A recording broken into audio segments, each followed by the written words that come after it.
We have this Emerson, I believe it's called a Windermere. There's no actual name for it as far as I can see on the fan. Someone, I think a collector, said that's what it was called. Just showing the Emerson tag there. We go up here. Where's that? Over here, we have the label. It's a little dirty. I got this fan that had a broken pull chain.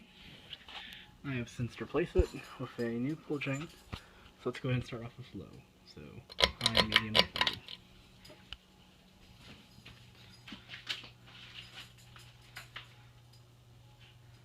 I believe it is a 42-inch.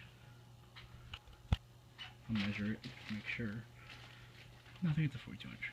I'm gonna label it as a 42-inch.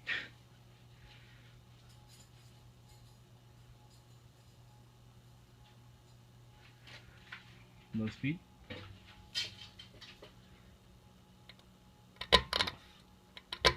Medium.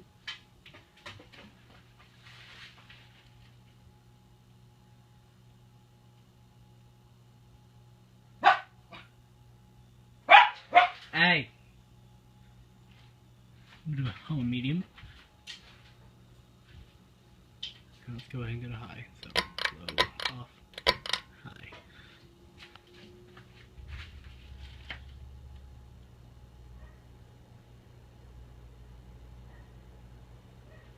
Definitely a newer fan,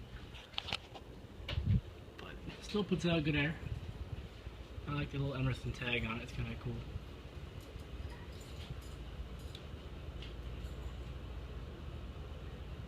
Now I was able to replace the whole chain in it. So let's go ahead and go to off, so medium, off.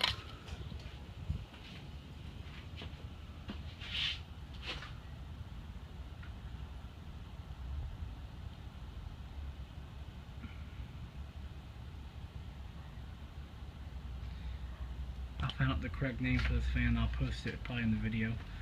But I believe it is a Windermere, but I'm not sure.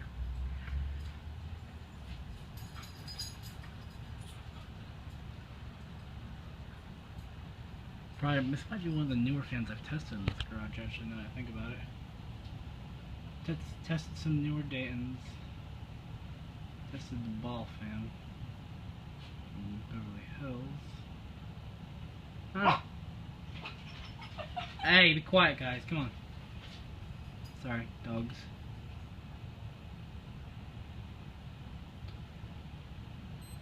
Pretty good spin down time on this fan. I didn't power it on while the pull chain was broken. I didn't see what it was stuck on. But I believe this was in another bathroom in their house. Most houses in Florida, I don't know if this is a normal thing or not, but most houses in Florida seem to have fans all over the house because it just helps move air around with the AC and not. So, there we go. Either way, thanks for watching.